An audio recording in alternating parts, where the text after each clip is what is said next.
So we've already talked a little bit about viruses, how they're acellular, how they're obligate parasites.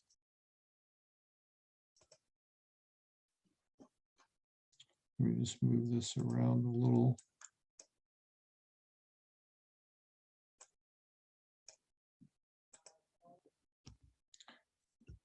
So first of all, a little bit about the history.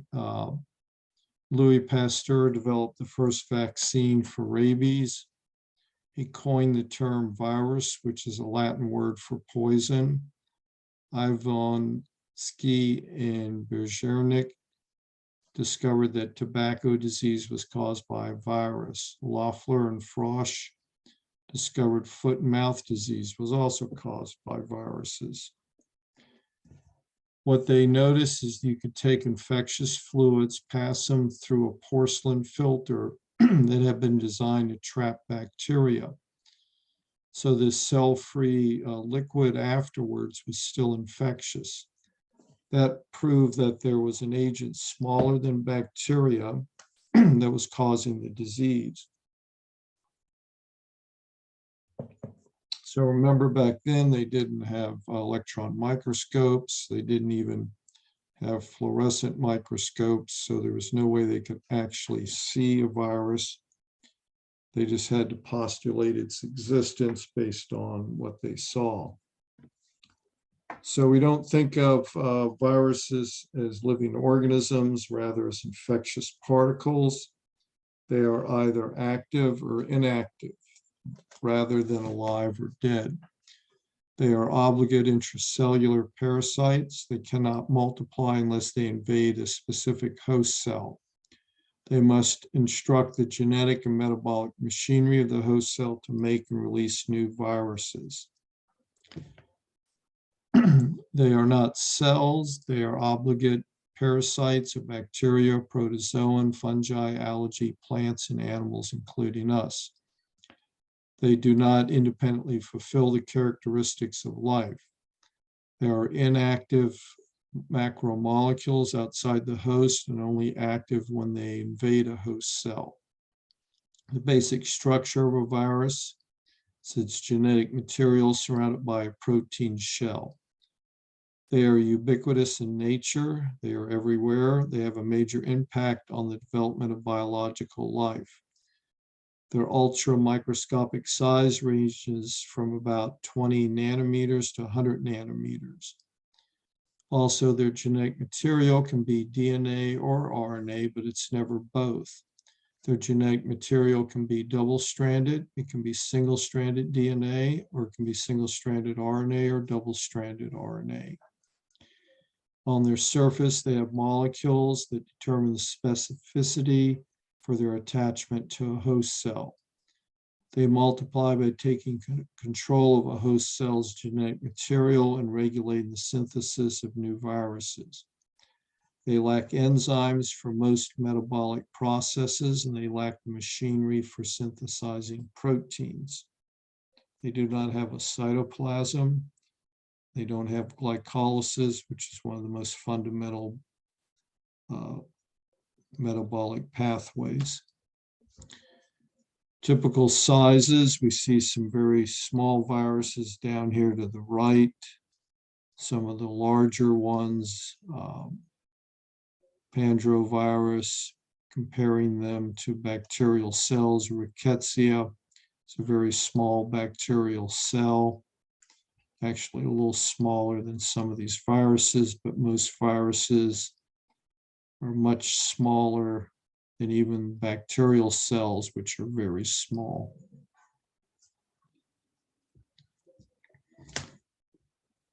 Different ways they can be observed, mainly with, actually seen as with electron microscopes.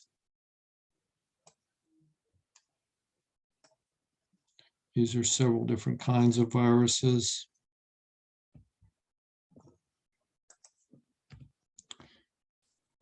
So they lack the protein synthesizing machinery, so they do not have cytoplasm, so they can't have a pool of amino acids available to make a protein. They don't have ribosomes.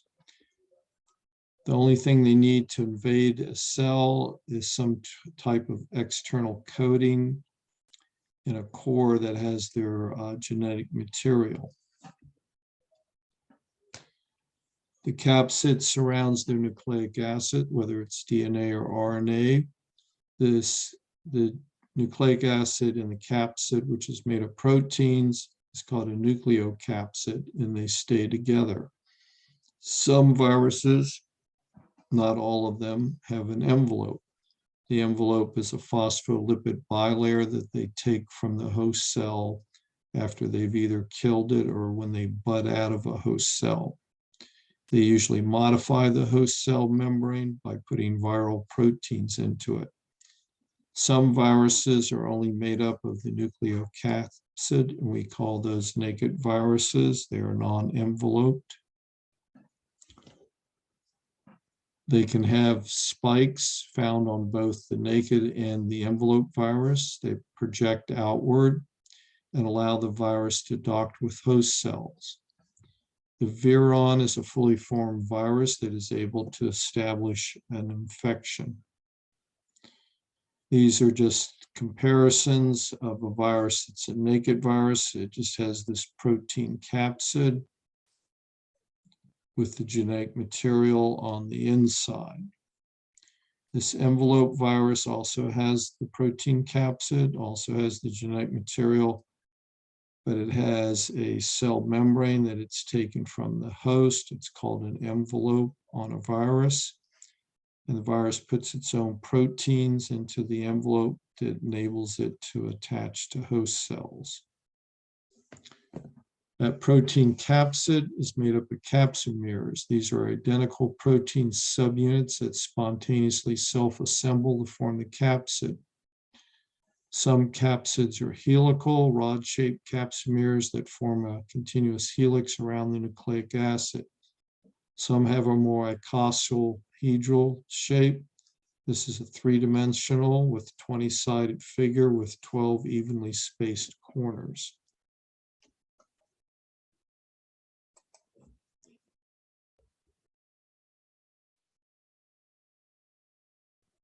Let me just mark somebody who came in.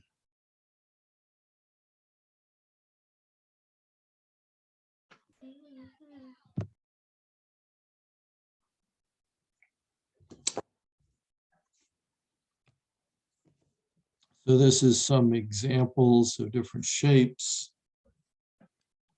I believe this is tobacco mosaic virus. The capsomeres are these little cylindricals, and they form this rod-shaped structure with a nucleic acid on the inside. This is another virus, an envelope virus with the genetic material surrounded by protein capsid, surrounded by the phospholipid bilayer with protein spikes in it. This is just the diagram. This is what it actually looks like under an electron microscope.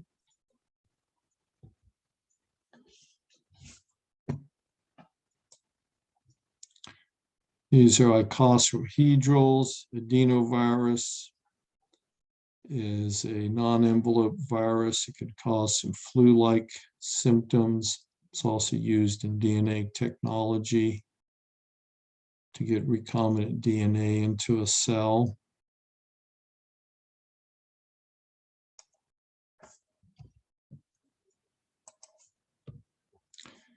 This one I believe we talked about before, the bacteriophage. It only infects the bacteria. It's actually one of the more or most complex of the viruses.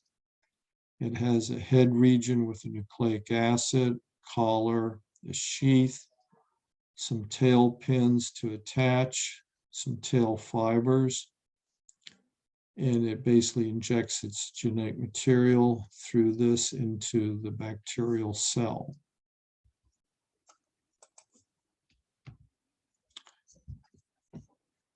Again, you can see here some non-envelope viruses. We can clearly see all the capsids that make up the protein capsid. Here on an envelope virus, the envelope surrounding the cell. And you can see here in the middle, the capsid, and then the very center, you see the DNA genetic material. The viral envelope is composed of the membrane system of the host. It's either a cell membrane or nuclear membrane. Regular membrane proteins are replaced with viral proteins. The spikes are glycoproteins essential for attachment to the host cell. Nucleic acids at the core of a virus. We said before, they have either DNA or RNA, but never both. The number of viral genes is very small compared to that of a cell. They possess only the genes necessary to invade host cells and redirect their activity. Now, some terminology. A positive sense RNA means that their RNA of the virus is basically a message RNA.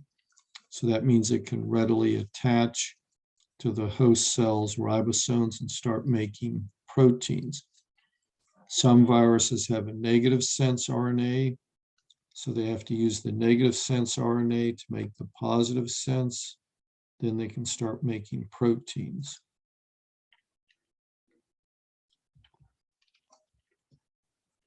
Now on the test, I'm pretty sure I don't ask about specific proteins, but you do need to know just the basic generalized things that we've talked about with viruses, their structure, how they replicate. These are just some examples. For example, some RNA viruses. Poliovirus is a single strand plus RNA. Influenza is a single strand negative RNA virus. Rotavirus can also cause gastroenteritis, especially in children. It's a double-stranded RNA. HIV is a single-stranded RNA. It has the enzyme reverse transcriptase. So once it infects the cell, it uses that enzyme to make DNA, and the DNA incorporates into the host DNA to make more viruses. Other substances in the virus particle. So they have these enzymes. They do have genes that code for them. They have to have the cell make the enzymes for them, and they get packaged inside the virus when it replicates. So they can have polymerases to make DNA and RNA, a replicase to make RNA. They wouldn't have all these, these would be different viruses that have these. HIV has reverse transcriptase. They can make DNA from RNA. They can sometimes, like arenavirus, they can pack host ribosomes. They don't make the ribosomes, just randomly pick them up from the host cell. Retroviruses, of course, have to use the host transfer RNA to make proteins.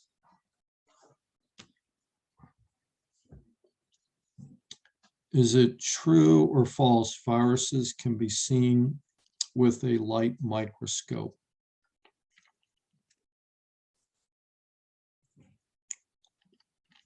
Is that true or is that false? True. That is true. Virus capsids are constructed from what? What were they called? The subunits of a viral capsid.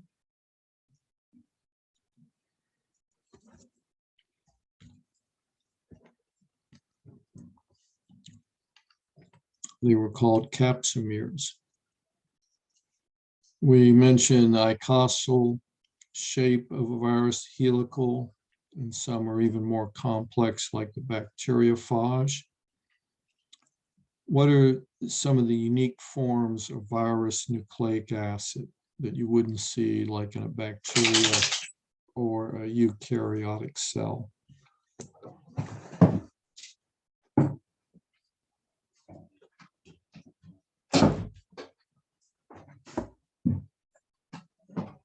Sir, is it like the positive RNA and the negative RNA?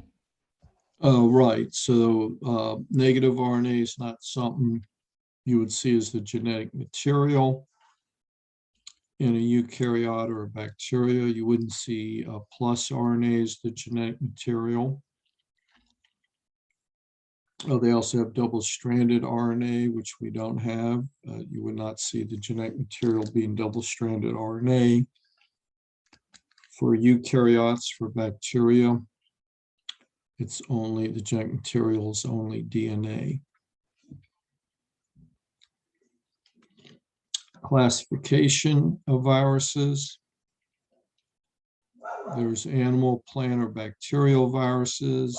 There are then either DNA or RNA viruses. Their shapes are usually helical, icosahedral. Their structure, chemical composition, similarities in genetics would group them. Virus families are referred to as Viridae, and a virus genre is just the suffix virus.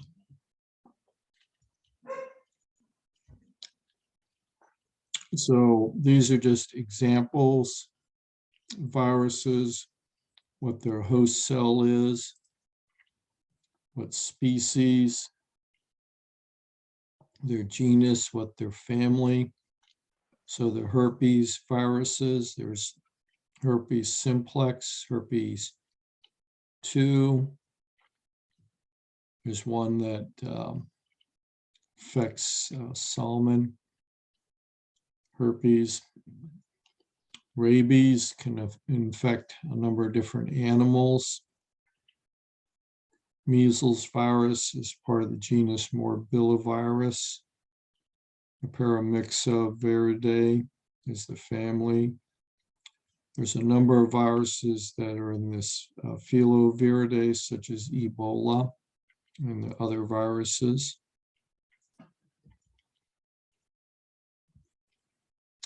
And the herpes genus, simplex viruses.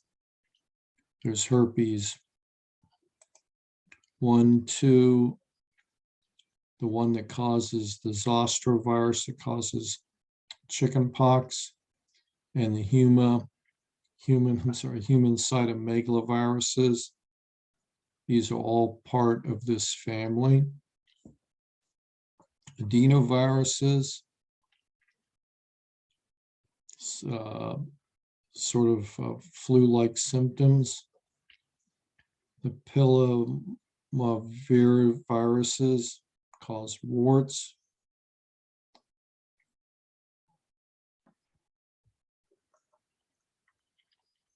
Some more viruses. Polio, these are just mostly ones that infect humans or other mammals.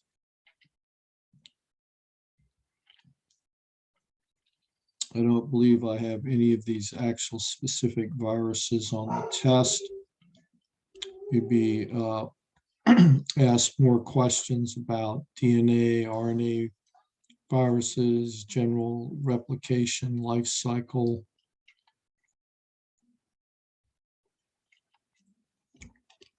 So modes of viral replication. It's usually very generally a 6-step life cycle for animal viruses. Viruses, when they infect a cell, cause some rather distinct cytopathic effects that you can tell the cell's been infected with a virus. We'll talk about the difference between persistent and transforming infections, and a thorough description of lysogenic and lytic bacteriophage infections, which we've talked about before, but it'll be a good opportunity to review that. So the generalized life cycle of a virus is absorption. So they have to attach to a cell. They have to penetrate into the cell. The virus coat has to be removed, that protein capsid, so the genetic material gets out. They have to start synthesizing new viral proteins. The virus has to assemble and has to be released from the cell. The two major ways that happens is it'll kill the cell, and that's a lytic cycle, or the virus will simply bud out of the cell without killing it. You'll see this with the envelope viruses. They take the host cell membrane with them. This shows you a general features and replication of a RNA virus. So this would be an envelope virus with its protein spikes, the capsid, and the genetic material in the middle. It's going to recognize specific proteins on a cell to absorb to. A natural process in cells to take things inside is endocytosis. They get fooled by the virus because of the attachment, and they start to pinch off some of the membrane and allows the virus to get in the cell, where enzymes in the cell break down the protein capsid, releasing the genetic material. And if it's a plus RNA virus, it can start immediately making proteins, it can make protein spikes that will go up into the membrane of the cell. It has to make new genetic material. It has to assemble and then leave the cell basically by, this would be a budding process. It'll bind to the underside of the cell membrane and pinch off by another process that occurs naturally in cells called exocytosis.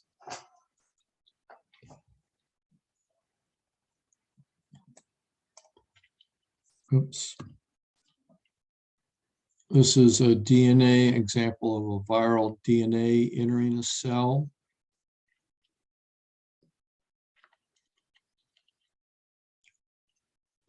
And that viral DNA has to make message RNA, virus message RNA. So the viral DNA gets into the nucleus of the cell, where it can then start carrying out transcription of virus message. The message has to go into the cytoplasm and bind to the ribosomes of the eukaryotic cell and start making more viral proteins. The genetic material of the virus has to replicate also.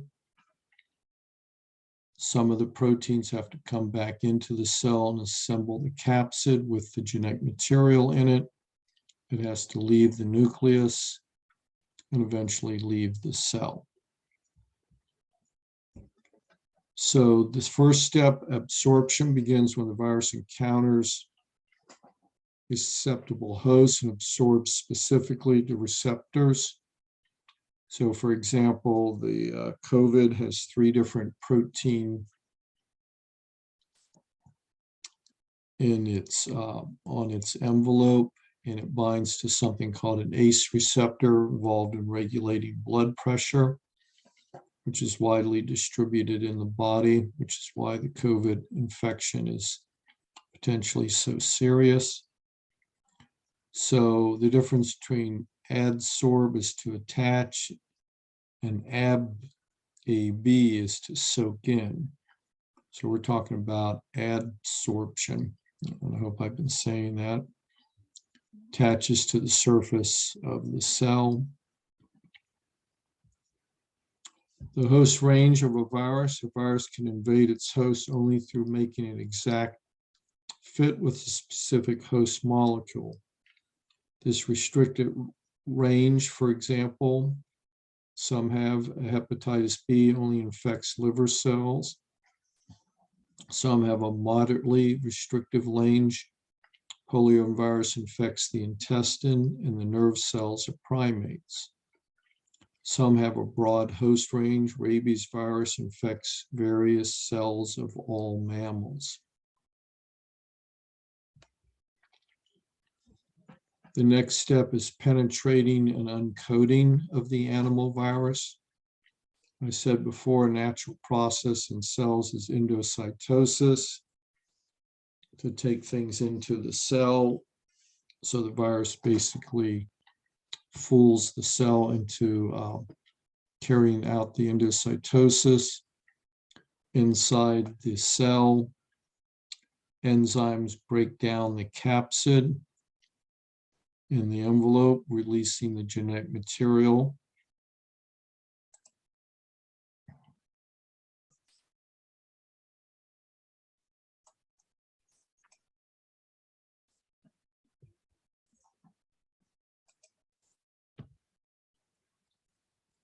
So I'm going to take a short break in a minute. We're on 36. I'll stop at 40. Replication and protein production. Viral nucleic acid has to take over control of the host cell synthetic and metabolic machinery.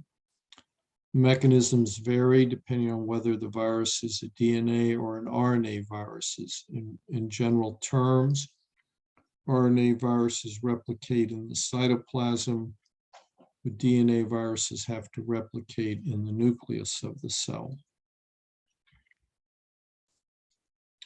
This is adenovirus. You can see how tiny they are in this electron micrograph. And these are proteins of the virus, and the little dots are the actual viruses. Envelope viruses are liberated by exocytosis. So it has to, you have to have the viral proteins, the proteins that the virus puts into the membrane, its genetic material. So this would be a helical viral nucleic capsid, which has the RNA on the inside.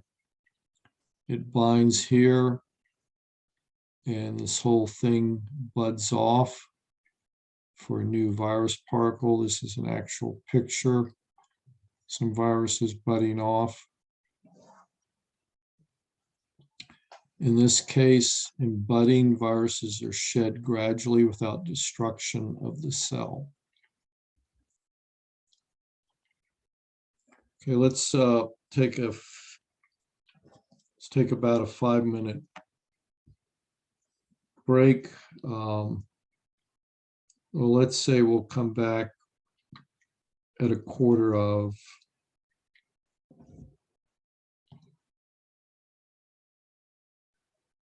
8. We'll start back at a quarter of 8.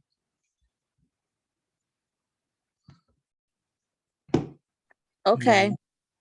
And I will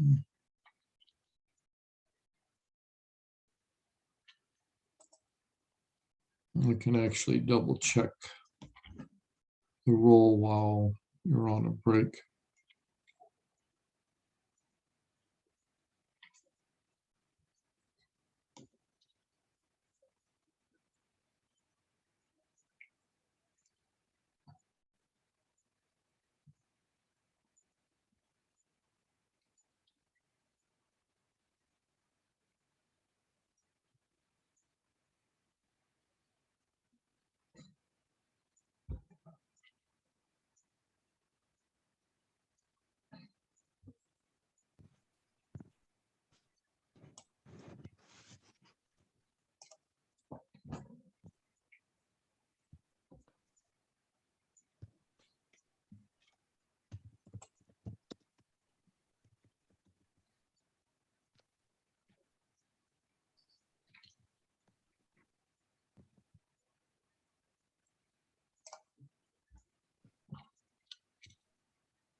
Okay, so let's start back. When a virus infects a cell, it can cause changes in the cell that we call cytopathic effects. This is the damage that can be seen when a virus infects a cell. So even if you can't see the virus, you can see the damage it does.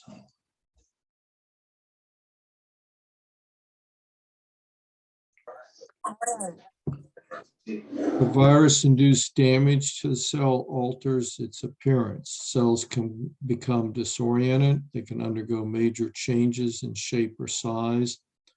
They can develop intracellular damage.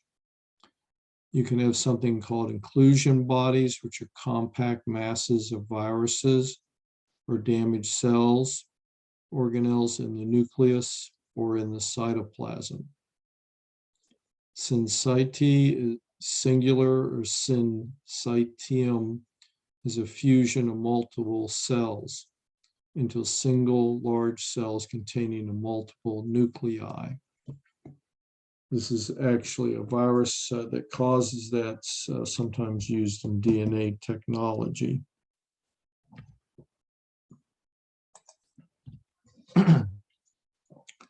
So you can see here a fusion of cells caused by a virus. This would be a normal cell over here. And this is where the virus causes the fusion of a number of cells. This is another cell that has inclusion bodies in it, either damaged organelles or clumps of viruses inside the cell. So cytopathic effects, changes in some selected viruses. Smallpox causes cells to round up. Inclusions appear in the cytoplasm. Herpes fuses the cells into multinucleated syncytiae, and you see inclusions in the nucleus. Adenovirus, clumping of cells, nuclear inclusions. Poliovirus causes cells to lyse. The reovirus causes cells to enlarge with vacuoles and inclusions in the cytoplasm. Influenza virus causes cells to round up, no inclusions. Rabies, no changes in cell shapes, but cytoplasmic inclusion bodies that are characteristic of the rabies virus. Measles virus can also cause cells to fuse into multinucleated giant cells.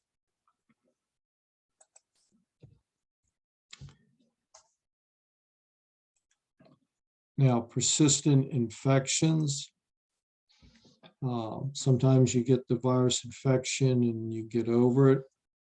Sometimes you get a persistent infection. This is where a carrier relationship develops in some cells. The cells harbor the virus, but they are not immediately lysed. The provirus incorporates into the DNA of the host. That's what happens with the AIDS virus. And you get what's called a chronic latent state. You get periodic activation after a period of viral inactivity.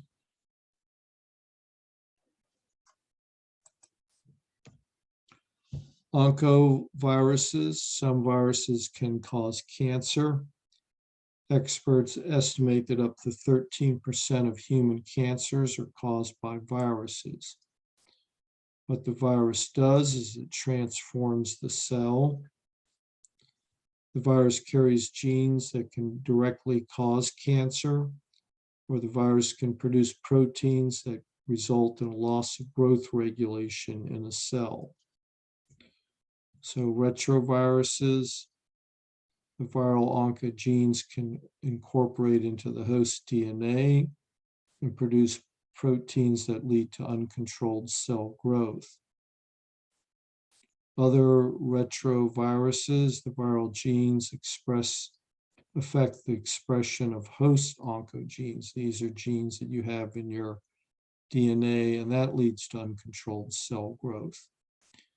DNA tumor viruses, the viral genes directly produce proteins that lead to uncontrolled cell growth.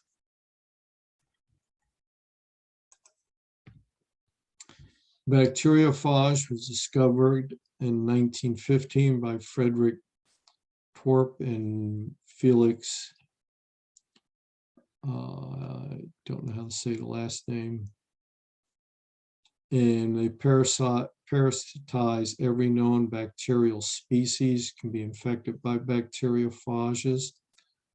They often make the bacteria they infect more pathogenic. We discussed that. It's an important characteristic of how bacteria can get more pathogenic and how they get genetic diversity. Do you remember what it's called when a bacteriophage infects a bacteria? In the change in the bacteria, what that was called?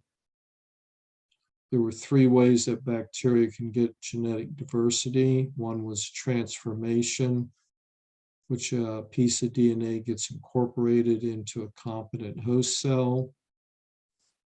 There was conjugation, in which the bacteria has genes to allow it to exchange genetic material. And the last one was transduction, which is where infection with a bacteriophage gives the bacteria new genes and can give the bacteria genes for increased virulence.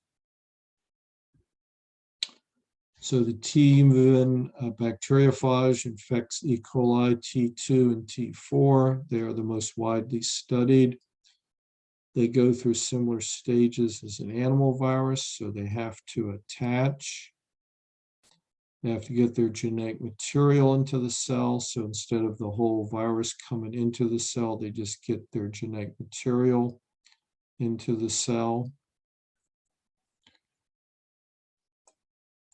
This was the transduction events in the lytic cycle of the bacteriophage. So the bacteriophage infects. So like an animal virus, that's absorption. It has to penetrate. So the actual bacteriophage is left on the outside with just the genetic material getting inside. It has to direct the synthesis of new viruses and their assembly. This is the lytic cycle because it's just going to infect the cell, make new viruses, and then lyse the cell. It's the lysogenic cycle. This can result in generalized transduction where the virus randomly picks up some genetic material. The other possibility is a lysogenic state where the virus genetic material is incorporated into the bacterial chromosome and it replicates right on with the bacterial cell. At some point, it gets induced to go into the replication, and then the rest of the cycle is like a lysogenic cycle. But since the DNA of the virus is at a specific location, it just takes some specific pieces of the bacterial DNA. This is specialized transduction. This shows you one bacterial cell infected with that had been infected with the bacteriophage, and these are all the bacteriophages bursting out of the bacterial cell. You can still see some of them being assembled and some attaching to the surface. The lytic phase or lytic cycle of a bacteriophage ends in destruction of the bacterial cell. The lysogenic cycle, the bacteriophage becomes incorporated into the host cell DNA. These are referred to as temperate phages because they don't immediately kill the bacteria. They have the ability to undergo absorption and penetration, but do not immediately undergo replication or release. The prophage, when the DNA of the virus is incorporated into the bacterial DNA, it's called a prophage. It's an inactive state in which the phage DNA is inserted into the host chromosome. At some point, an induction event happens and prophage becomes active and enters the lysogenic cycle, making new viruses and killing the bacterial cell. Occasionally, phage genes in the bacterial chromosome cause the production of toxins or enzymes that cause pathology in humans. This is called a lysogenic conversion. It is the acquisition of a new trait from a temperate phage. Some examples of lysogenic conversion include the diphtheria toxin, the cholera toxin, and the botulinum toxin.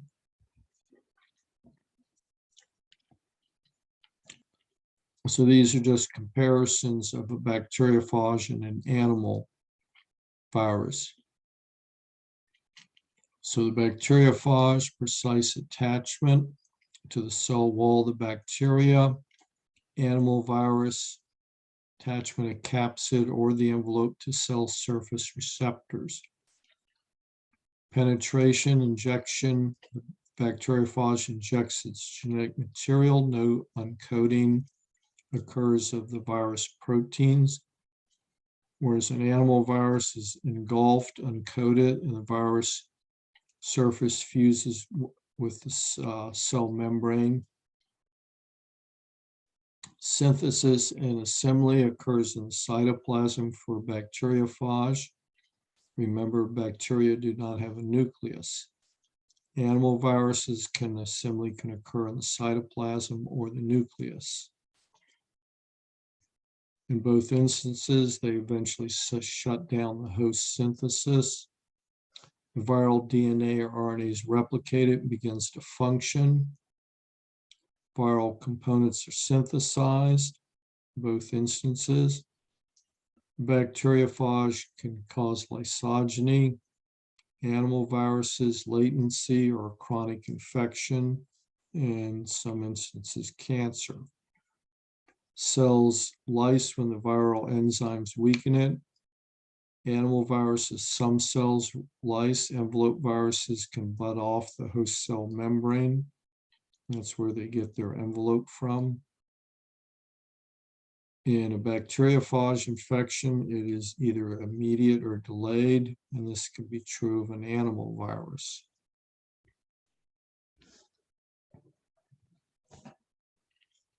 Okay, list and describe the main steps of animal virus replication. What's the first step?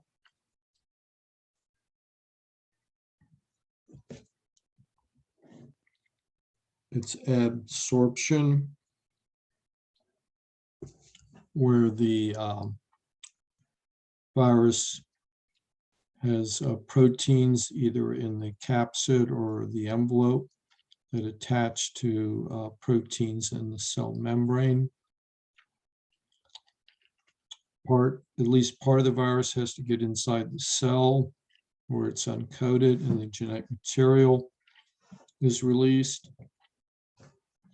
For a DNA virus, it has to get into the nucleus to carry out transcription. For an RNA virus, if it's a plus RNA virus, it can bind to the ribosome and carry out making new proteins. If it's a negative RNA virus, it first has to make plus RNA.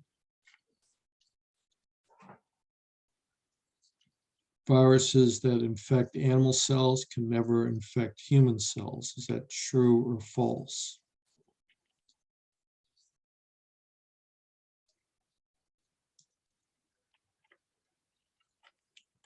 That is false. Poliovirus can infect just about any mammal. Getting back to the replication, The DNA viruses in general are assembled in the nucleus, RNA viruses in the cytoplasm. The lytic cycle, the bacteriophage infects the bacteria and makes new viruses right away and kills the bacteria. The lysogenic phase, the bacteriophage DNA incorporates into the bacterial DNA and replicates along with the bacteria for a while before it comes out of the lysogenic phase. Techniques in cultivating and identifying animal viruses. 3 principal purposes of cultivating viruses, in 3 ways that viruses can be cultivated. In vivo means in life. So that's viral cultivation in lab animals or embryonic bird tissue. In vitro means outside of life. So you grow the virus in a cell or tissue culture system. The primary purpose of viral cultivation is to isolate and identify virus in clinical specimens, to prepare viruses for vaccines, and do detailed research on virus structure, multiplication, cycles, genetics, and effects on host cells.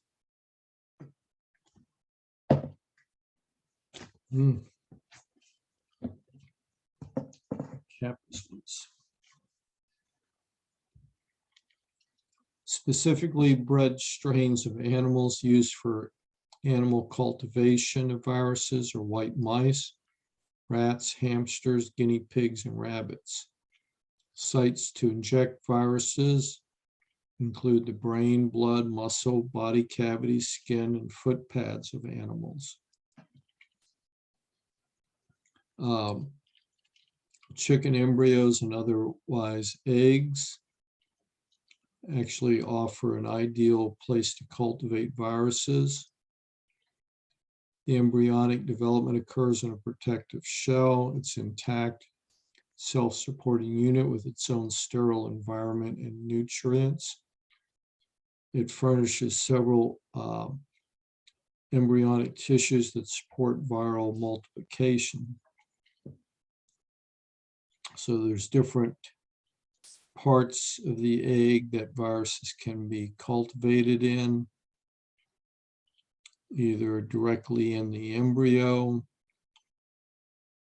or the fluid or the yolk sac.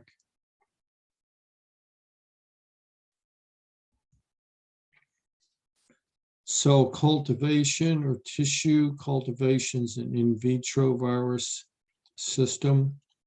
It's a simple, effective way to grow populations of isolated animal cells in culture dishes. Most viruses are propagated in a cell culture system. Much of virologist work involves developing and maintaining these cultures.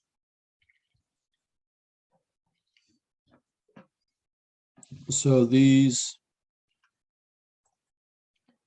are the appearance of normal versus infected cells. So these are normal looking cells. Here they're clumping together due to a virus infection. This is a cytopathic effect. And the cells might start rounding up.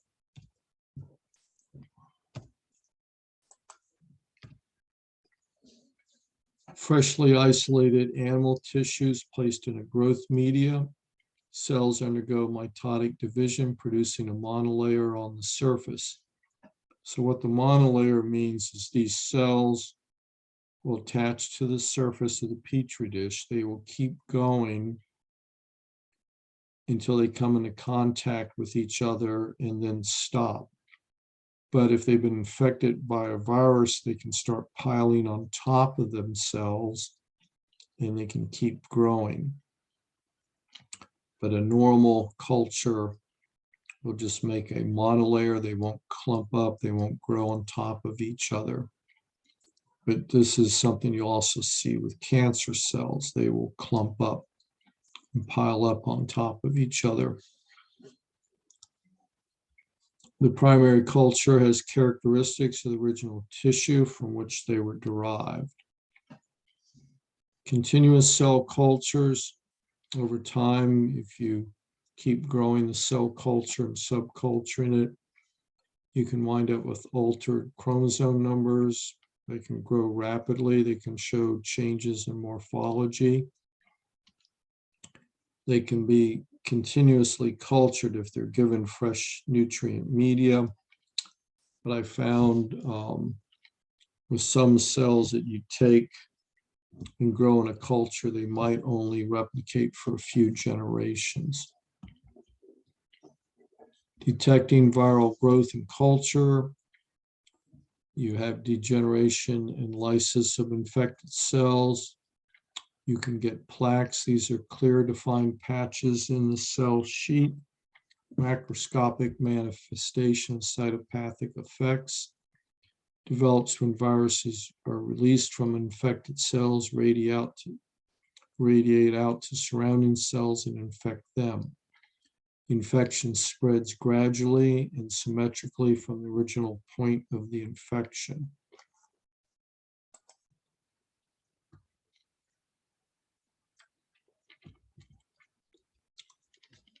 What's the primary purpose of cultivating viruses in the laboratory?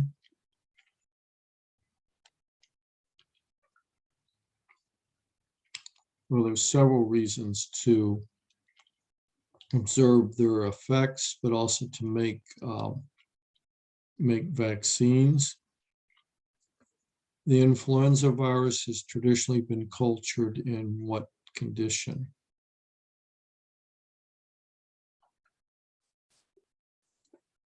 Inside an eggshell. That's why they ask people if they're allergic to eggs.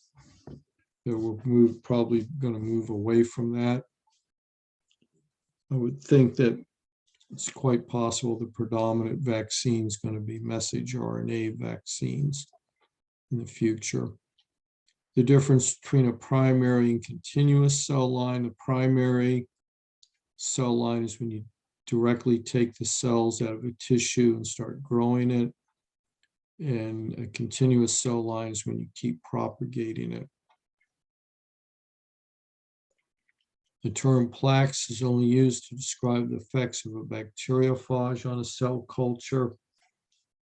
No, that can refer to a mammalian cell culture that's infected with a virus. They get these clear plaque areas.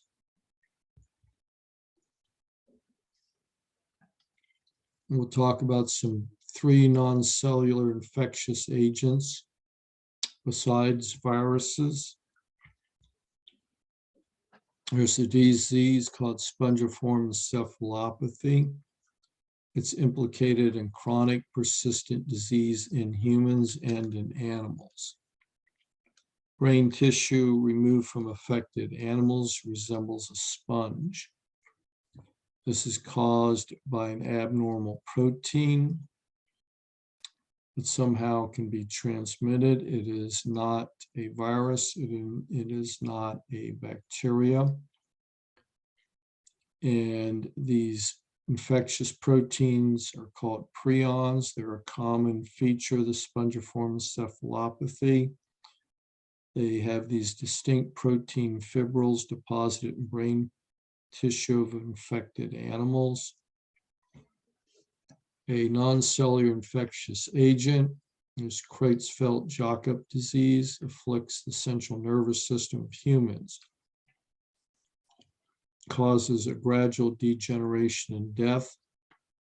It's transmissible by an unknown mechanism.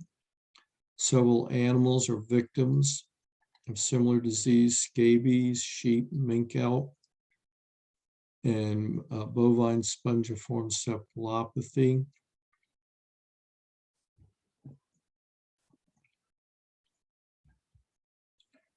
Prion infections, the exact mode of infections unknown. The protein composition of prions have revolutionized ideas of what constitutes an infectious agent. questions about prions replication given what they have no nucleic acid. There's also something called satellite viruses. They depend on other viruses for replication. For example, the adenovirus has an adeno-associated virus. They were thought that they could only replicate in cells infected with the adenovirus. They are now found to infect cells infected with other viruses or have their DNA disrupted by other means. Viroids are a virus-like agent that parasitizes plants. They're 1/10 the size of an average virus. They're composed only of naked strands of RNA. They don't have a capsid or any other type of coating. They are significant pathogens in economically important plants, such as tomatoes, potatoes, cucumbers, citrus trees, and chrysanthemums. So what are prions composed of? DNA, RNA, protein, or a polysaccharide?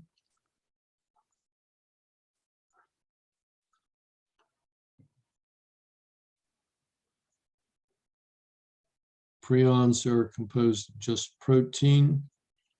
Satellite viruses require a regular virus to replicate. Viroids are an infectious agent that infects plants. Viruses in human health. We're going to talk about the importance of viruses in human infection and disease. Talk about antiviral drugs are designed. We already have one fairly effective antiviral drug for the flu, and they've just approved one for people that have been infected with COVID. Viruses in human health, it's impossible to measure the number of viral infections worldwide.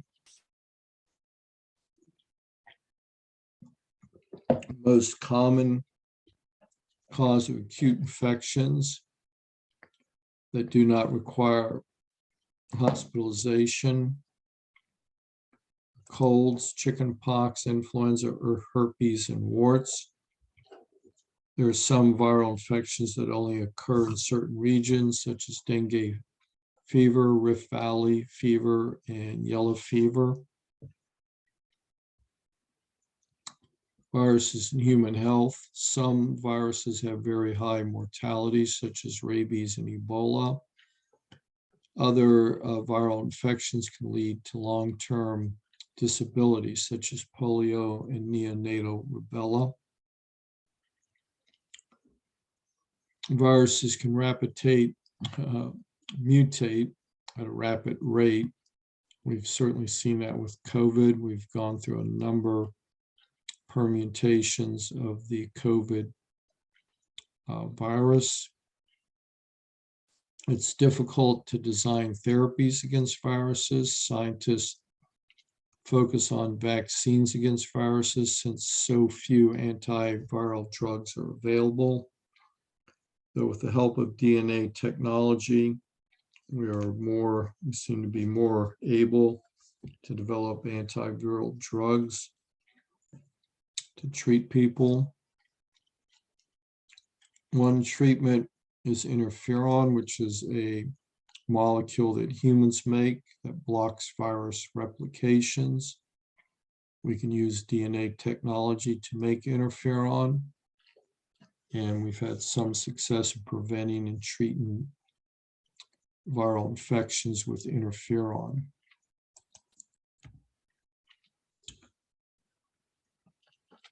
Are viral infections more common than bacterial infections? No. I don't know, does that,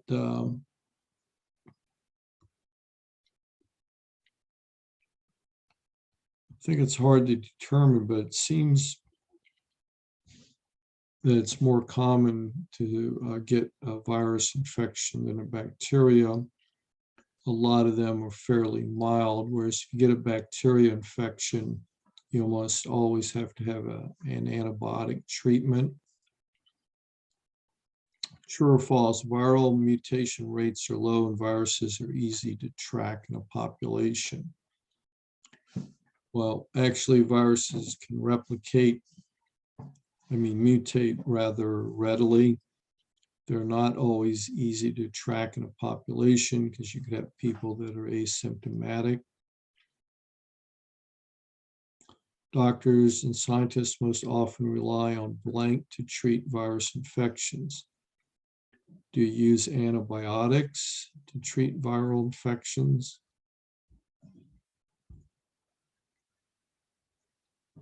C. Pardon? C. I'm sorry, I couldn't quite hear you. Vaccines. Yeah, vaccines and antiviral drugs. Well, actually, the vaccines to prevent and antiviral drugs to treat.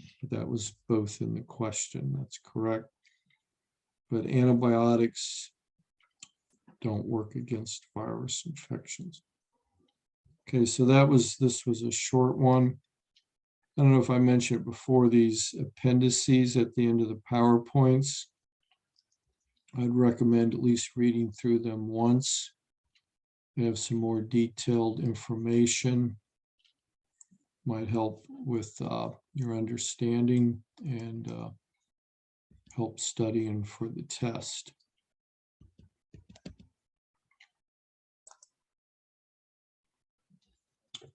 So does anybody have any questions?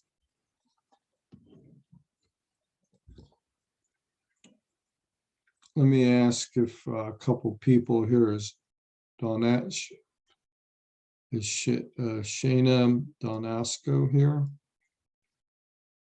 I didn't see you. Is Danielle Henson here? Yes. Okay. Yeah, she knows here too.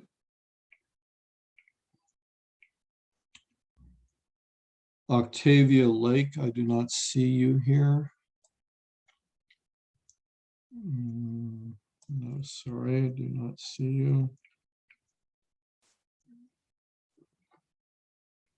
Kiesha Talley, I did not see you. Did you call Deidre Francis? I have you marked as present. Okay. I got you early on. Let's see. The last Professor, person. did you call Desiree Harris? No, but I do have you marked as present. Okay, thank you. Yes, double checking you and Francis, but you've both been marked as present.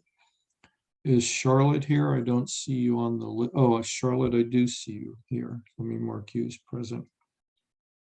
So that's everybody. So does anybody have any questions? Exam 3 will be next week, will be followed by a lecture, chapter 13. All right, that's fine. Okay, anybody have any questions? I'm going to end the session. No questions? No, I don't have one. Okay, well then, good night, everybody. Have a good evening. Professor, Good night, Professor. exam number 3, how long it's gonna be on for? Like Pardon? exam number 3 is gonna be on Tuesday, Wednesday? Next Tuesday, March the 29th is exam 3. So you're not gonna extend it to like an extra day? No. I have to give the lecture, I have to follow what the actual lecture schedule is if we had a classroom. And I have to give the exams during the regular scheduled times for the class. So what time will the exam be available?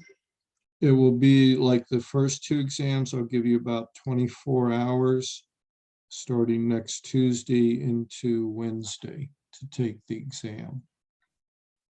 Okay, so it is going into Wednesday. Right, it's online, but I have to at least start it the day of the class, but I do give you. Right, that's what I was just saying, Okay, because, I'm sorry, you're correct. okay, are you gonna do it at 10:30 again? Yeah, I'll start it in the morning on Tuesday, and I'll have it go to around 10 or 11 on Wednesday. Okay, great, thank you, because some of us don't have classes on Wednesdays. Sure, So, that's fine. Okay, any other questions? Okay, well, good night, everybody. I'm going to end the session. Good And night. I will see you for a lecture next week.